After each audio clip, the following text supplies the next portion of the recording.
मेरी माँ single mother है। मैंने बचपन से आज 20 वर्ष की उम्र तक केवल उनको ही देखा और जाना है। वे एक चुस्त दुरुस्त सुंदर सबल आधुनिक सिद्धांतवादी साहसी महिला के रूप में मेरे मन में बसी थी। मेरे लिए माँ के वाक्य ब्रह्मा वाक्य थे। उन्होंने मुझे कभी किसी चीज़ की कमी नहीं होने दी।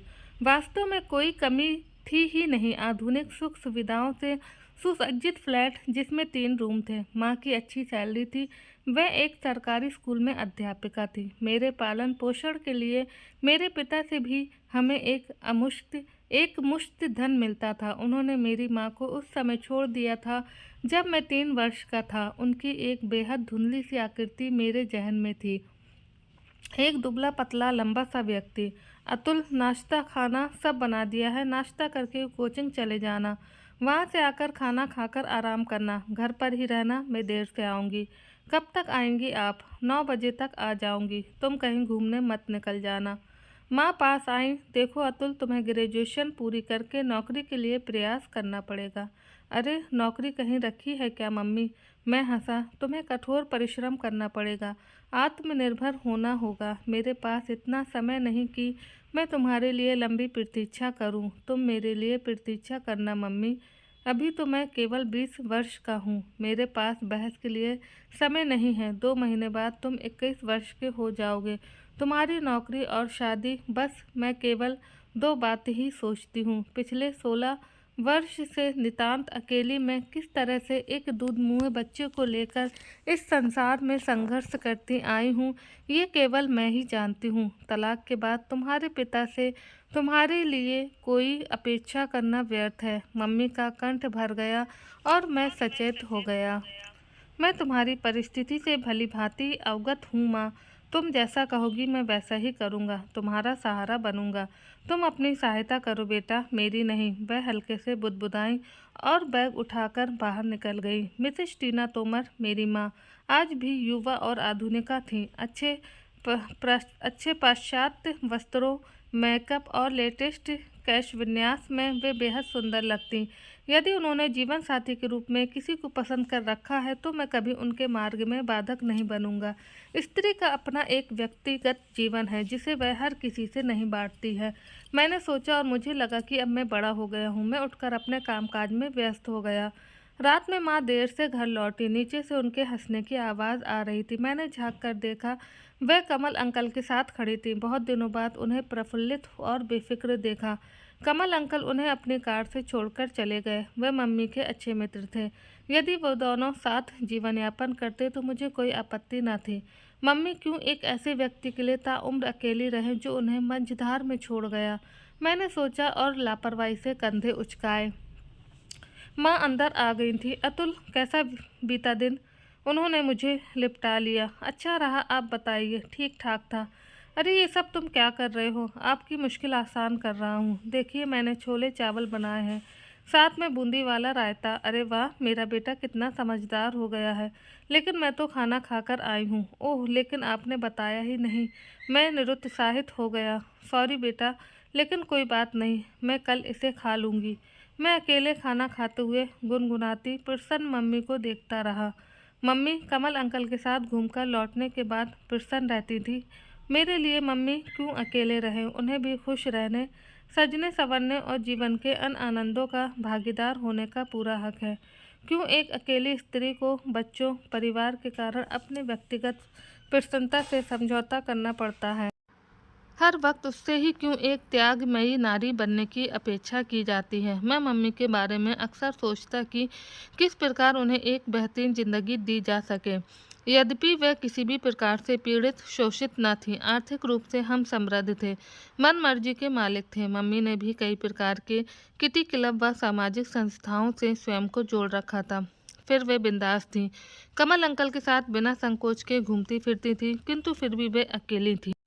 एक दिन उनका मूड अच्छा देखकर मैंने कहा, मम्मी आप अकेले ही सारे दायित्व का निर्वाह करती हैं। क्यों ऐसा संभव नहीं है कि आप 1 से 2 हो जाएं? ये तुम क्या कह रहे हो? वह चौंक गई। क्यों, इसमें कैसी शर्म? यदि पुरुष तलाक के बाद दूसरी शादी करने को स्वतंत्र है तो स्त्री क्यों नहीं? मम्मी कुछ देर मुझे नजरों से तौलती रहीं, फिर बोली, तुम कमल के बारे में तो नहीं कह रहे हो? मैं किसी के बारे में नहीं कह रहा था। मैं आपके अकेलेपन के साथी की बात कह रहा था। तुम बड़े हो गए हो, अपने ढंग से सोचते हो, लेकिन बेटा इस दुनिया में हर किसी को मुकम्मल जहां नहीं मिलता। मैं ऐसी ही हूँ। लेकिन क्यों आप दोनों एक दूसरे को पसंद करते हैं तो विवाह क्यों नहीं कर सकते? अतुल, तुम्हें जल्द से जल्द अपने पैर पर खड़े होने के बारे में सोचना चाहिए। मेरी चिंता छोड़ो।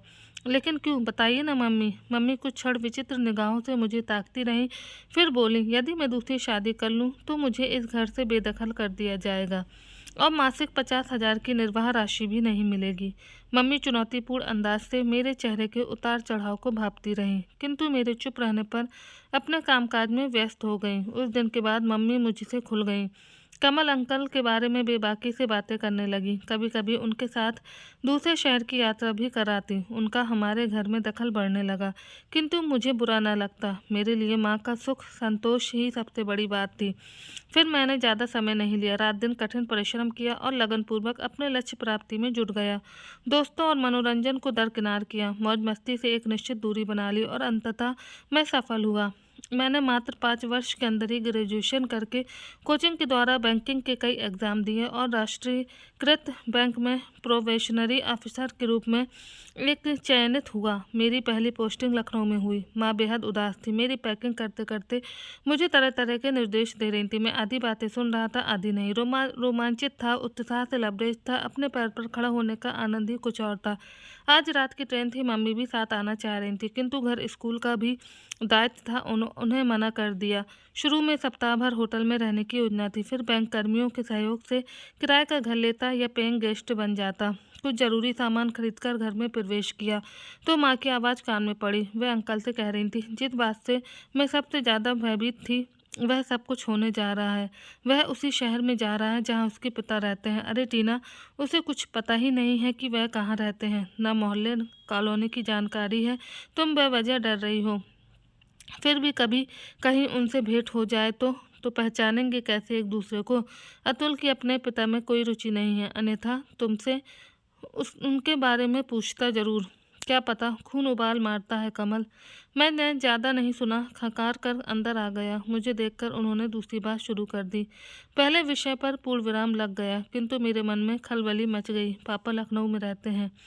वर्षों पुरानी एक विस्मृत तस्वीर जहन में कौंध गई। बेचैनी सी होने लगी। रात जब मम्मी मेरे रास्ते के लिए खाना बना रही थी, तब चाबी लेकर मैंने चुपके उनकी अलमारी खोली। लॉकर में उन स्थानों की छानबीन की जहां मम्मी अपने पेपर रखती थी। थोड़ी मुश्किल के बाद पिता की फ़ोटो, फ़ोन नंबर, पता सब मिल गया। मैंने तुरंत उसे जेब के हवाले किया। अचानक एक पेपर पर मेरी नज़र अटक गई और मैं हतप्रभ रह गया। वह मम्मी और कमल अंकल की कोर्ट मैरिज की प्रतिलिपि थी। मैं किंकत विमूढ़ खड़ा था। तभी मम्मी आ गई। मेरे हाथ से चाबी लेकर बोली, अलमारी क्यों खोली तुमने? मेरी नई वाइट वाली शर्ट नहीं मिल रही है। मैंने जल्दी से बहाना बनाया। तुम्हारी अटैची में ऊपर ही रख दी है मैंने। अच्छा, देखता हूँ। मैंने पलटकर जाते देखा। मम्मी अपने कागज पत्र संजो रही थी। फिर उन्होंने अलमारी बंद कर दी। स्टेशन पर मम्मी सुबकने लगी। मैं पहली बार उनसे अलग होकर कहीं जा रहा था। मैंने उन्हें समझाया। ट्रेन चल पड़ी। रोती माँ को कमल अंकल ने अपनी बाहों का सहारा दिया और उन्हें लेकर स्टेशन के बाहर चल पड़े। ट्रेन ने रफ्तार पकड़ ली। मैं निश्चिंत होकर टेक लगाकर बैठ गया। मम्मी अकेले ना थी, लेकिन अंतर्मन में कुछ दरक सा गया। अपने जीवन की इतनी बड़ी सच्चाई उन्होंने मुझसे छुपा कर रखी। लखनऊ ब्रिटिश ऐतिहासिक इमारतों वाला गोमती नदी के बीच बसा पारंपरिक नगर है। केसरबाग स्थित होटल बहुत महंगा न था। मैं बैंक आने लगा।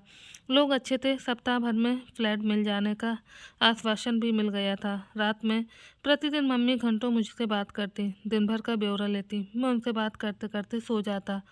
आज पहला संडे था। मुझे देर तक सोने की आदत नहीं थी, किंतु मेरी आंखें देर से खुली। चाय पीते पीते मैंने वे पेपर निकाले जो मम्मी की अलमारी से चुराए थे। पता देखा और पिता की तस्वीर देखने लगा। दुबले पतले प्रभावहीन व्यक्ति जो किसी रूप में मेरी सुंदर माँ के योग्य न थे, किंतु उन्होंने एक छोटे से बच्चे के साथ उन्हें घर से निकाल दिया, तलाक दे दिया। मेरी माँ बेसहारा पुत्र के साथ न्याय की आस में संघर्ष करती रही और अंत में कोर्ट के द्वारा बच्चे की परवरिश के लिए गुजारा भत्ता और एक फ्लैट मिला।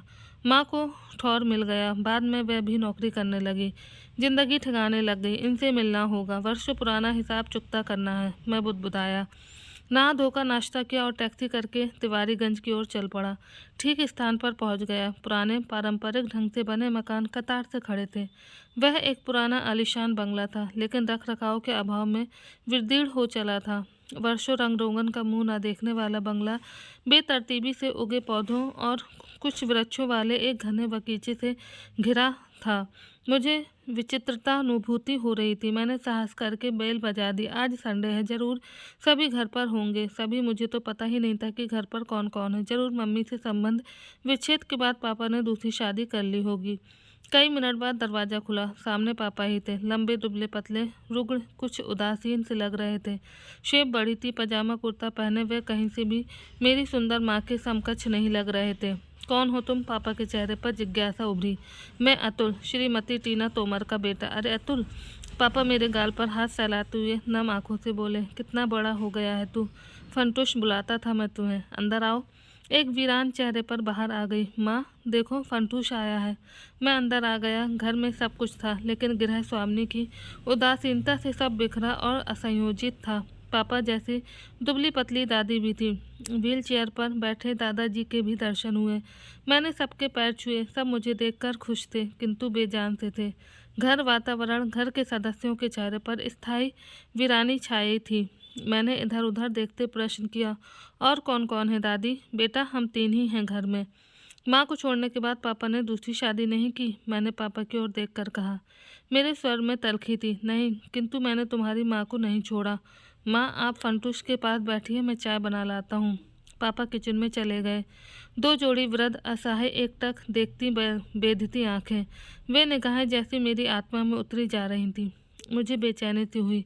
अचानक दादी ने पूछा, तुम्हें टीना ने यहाँ आने से नहीं रोका? दादी, उन्हें नहीं पता कि मैं यहाँ आया हूँ। कैसी है वह, और तुम क्या कर रहे हो? वर्षों बाद तुम्हें देखकर हम सबको बहुत खुशी हुई। तुम्हारे दादाजी लकवा के शिकार हैं, ठीक से बोल नहीं पाते। हम सब ने तुमसे मिलने की आस छोड़ दी थी। दादी, मुझे बैंक में जॉब मिल गई है, यहीं आपके शहर में। माँ ने बहुत कष्ट उठाए, अकेले मुझे पाला पोसा, अपने साहस सामर्थ्य से। आप सब ने भी तो कोई खोज खबर नहीं ली। वैसे मम्मी ठीक है? दादी चुपचाप मुझे देखती रहीं, फिर बोली, बहू ने कोर्ट से ऑर्डर लिया था कि तुम्हारे पिता यदि तुमसे मिलने की कोशिश भी करेंगे तो वह उन पर केस कर देगी। क्यों? मैं व्याकुल हो गया। तुम्हारी माँ ने कोर्ट से इजाज़त ले रखी थी। उसने तुम्हारे पिता को खतरनाक, मानसिक रोगी और हिंसक बताया था। उसने बताया कि तुम्हारे पिता तुम्हारी माँ को मानसिक शारीरिक रूप से भयंकर प्रताड़ना देते हैं। उसने डॉक्टर कमल द्वारा बनाई झूठी मेडिकल रिपोर्ट कोर्ट में दर्ज की थी, जिसमें तुम्हारे पिता के शारीरिक मानसिक दशा का वर्णन है। दादी अनवरत बोल रही थी। दादी, आप ये सब क्या मनगढ़ंत कहानियाँ सुनाकर मेरी माँ का चरित्र हनन कर रही हैं? मैं क्यों झूठ बोलूँगी बेटा, सब सच है। तुम्हारी माँ ने केवल फ्लैट और रुपयों के लिए मेरे सीधे साधे पुत्र से शादी की थी। उसका डॉक्टर कमल से विवाह पूर्व का रिश्ता था। रूप रंग में सीधे साधे मेरे बेटे से उसकी पटरी नहीं बैठी, वह उसे रास नहीं आया। 100 झूठी कहानियाँ गढ़कर उसने तुम्हारे पिता से संबंध विच्छेद कर लिया। तुम्हारा भरण पोषण के लिए मोटी रकम और फ्लैट का आवेदन किया, जिसे कोर्ट ने स्वीकार कर लिया। पापा ने कुछ नहीं कहा। मैं पूर्ववत व्यग्र था। दहेज प्रताड़ना और घरेलू हिंसा का ऐसा भय तुम्हारी माँ ने मेरे डरपोक बेटे को दिखाया कि वह वैसा ही करता गया जैसा वह कहती गई। मैं निशब्द बैठा रहा। आज 20,000 रुपये में तुम्हारे पिता हम पति पत्नी का पालन पोषण कर रहे हैं। स्वयं खाना बनाता है, खिलाता है, नौकरी करता है, सामान दवा आदि लाता है। हमारे दायित्व के कारण न कहीं जाता है, न आता है, न मित्रों को घर बुलाता है। कारावास की सज़ा भुगत रहा है तुम्हारा बाप। न किए गए अपराध का दंड झेल रहा है। दादी धीरे धीरे सिसकने लगी ताकि पापा उन्हें ना सुन लें। मैं हतप्रभ बैठा था। मुझ में इतनी हिम्मत ही नहीं थी बची थी कि मैं दादी को दिलासा देता। मैंने तुम्हें सब कुछ बताया क्योंकि तुम्हारे पिता अपने मुंह से तुम्हें कुछ नहीं बताएंगे। दादी ने वार्तालाप में पूर्ण विराम लगाया, क्योंकि पापा ट्रे में खाने का बहुत सारा सामान लेकर मुस्कुराते हुए अंदर आ रहे थे। माँ की आंखों के आंसू देखकर उन्हें टपटा। पिता को सबने अपने हाथ से कॉफ़ी ब्रेड बटर खिलाया। उनका मुंह पोछा और जुट गए मुझे प्यार से खिलाने। मिठाइयाँ, पकौड़ियाँ, पापड़, चिप्स, ब्रेड बटर और भी जाने क्या क्या। मैं आंखों में आंसू भरे सब खाता रहा। पेट भर गया तब भी। बहुत देर बाद मैं आने के लिए उठा। बारी बारी से सबके पैर छुए, वे निःशब्द आंखों से आशीर्वाद देते रहे। मैं बोला, पापा मैं यहीं आकर रहूँगा आप सबके साथ, शाम को ही होटल से सारा सामान लेकर आता हूँ। बेटा तुम्हारी माँ इसका विरोध करेंगी, नाराज होंगी, हम फिर मुसीबत में पड़ जाएंगे। पापा बोले, कुछ नहीं होगा, आप निश्चित रहे। हम दोनों एक दूसरे को देखते रहे। अचानक जाने किस भावना के वशीभूत होकर मैं उनसे लिपट गया। उन्होंने भी मुझे बाहों में भींच लिया। भरे मन से मैं वहाँ से लौटा। सामान पैक करते हुए मैंने कई निर्णय लिए। दूसरे दिन एक कार बुक करके सामान लेकर पापा के पास जाने ही वाला था कि तभी मम्मी का फ़ोन आ गया। अतुल, तुमने आज फ़ोन नहीं किया? हाँ, मैं व्यस्त था, सुबह पापा से मिलने गया था। क्या? तुम्हें उनके घर का पता कैसे चला? तुमने मुझसे पूछे बिना वहाँ जाने का साहस कैसे किया? मम्मी चीख पड़ी। वे क्रोधित थीं। वह सब मैं बाद में बताऊंगा, पहले आप बताइए, आपने इतने वर्ष कितनी बातें मुझसे छुपा कर रखी। उन पर आप शोषण प्रताड़ना का आरोप लगाती रही। मुझे बताया पापा ने आपको तलाक दिया, जबकि इन सब बातों में कोई सच्चाई ना थी। ये सब कहानी तुम्हें किसने सुनाई अतुल? सब झूठ है। तो सच क्या है, बताइए ना मम्मी। क्या आप और कमल अंकल विवाह पूर्व ही एक दूसरे के नज़दीक मित्र न थे? पापा से शादी के बाद आपको लगा कि इतने सीधे साधारण व्यक्ति के साथ आपका गुजारा संभव नहीं, तो आपने संबंध विच्छेद के लिए उन पर झूठे आरोप लगाए, फ्लैट और निर्वाह राशि के लिए कोर्ट में आवेदन दिया। सब कुछ आपकी योजना अनुसार हुआ, बस गड़बड़ ये हुई कि सारी सच्चाई मेरे सामने आ गई। तुम्हें झूठी मनगढ़ंत बातें बताई गई हैं। अतुल, झूठ सच का फर्क कर सकता हूँ। पापा ने अपने मुंह से एक शब्द आपके विरुद्ध नहीं कहा, लेकिन फिर भी मैं सब कुछ जान गया हूँ। आपने अंकल से चुपचाप कोर्ट मैरिज कर ली, क्योंकि इस रिश्ते को जग जाहिर करने पर आपको तलाक की अनुबंध राशि ना मिलती। उधर सन्नाटा छा गया। मम्मी एक बारगी चुप हो गई। खैर छोड़िए मम्मी, आप अंकल के साथ सुखपूर्वक रहिए। आपने मेरे लिए बहुत कुछ किया। मैं आपसे बहुत प्यार करता हूँ। बेटे का फ़र्ज निभाऊंगा, किंतु अभी मैं पापा के पास जा रहा हूँ। उनको, मेरे वृद्ध बीमार दादा दादी को मेरी ज़रूरत है। अतुल, तुम इस तरह मुझे अकेला नहीं छोड़ सकते। आप अकेले कहाँ हैं? अंकल आपके साथ हैं। मैं भी आता रहूँगा। माँ हैं आप मेरी। अतुल, याद रखना, मैंने कोर्ट से तुम्हारी कस्टडी ली थी, जिसमें तुम्हारे पिता से तुम्हारी एक निश्चित दूरी तय थी। तुम्हें पाने के लिए पुनः कोर्ट का दरवाज़ा खटखटाऊंगी। तुम्हारे पिता मुश्किल में पड़ जाएंगे। मम्मी, आप मुझे धमकी दे रही हैं? याद रखिएगा, मैं 26 वर्ष का हो गया हूँ, अपनी मर्जी से कहीं भी रह सकता हूँ। कोर्ट में आपके फरेब का पर्दाफाश कर सकता हूँ। उस पर और पुनः खामोशी छा गई। कुछ देर बाद मम्मी की सिसकियों की आवाज़ आई। उन्होंने कहा, मुझसे भूल हो गई बेटा, मुझे माफ़ कर दो, लौट आओ। आऊँगा मम्मी, लेकिन पिता के प्रति भी मेरा कुछ दायित्व है। पापा अब आपको निर्वाह राशि नहीं भेज पाएंगे। बहुत आर्थिक कष्ट उठाया उन्होंने, उनके बोझ को कम करने जा रहा हूँ। आपको और कमल अंकल को नए जीवन की शुभकामनाएं, कहकर मैंने फ़ोन काट दिया। कैब आ गई थी। सारा सामान लाद कर मैंने फ़ोन से पापा को सूचित किया। पापा मैं आ रहा हूँ, रात का खाना संग खाएंगे। आओ बेटा, हम सब तुम्हारी प्रतीक्षा कर रहे हैं। पापा ने उत्फुल्ल स्वर में कहा। मैंने फ़ोन काट दिया। मेरे चेहरे पर संतोषपूर्ण मुस्कुराहट फैल गई। दिल में फैली धोखे की कलिमा को छाँटने की पूरी तैयारी कर ली थी। मैंने पापा की छाँव में मेरा भविष्य मेरी राह देख रहा था। तो आई होप आज की कहानी आप सबको पसंद आई हो। लाइक करें, शेयर करें, सब्सक्राइब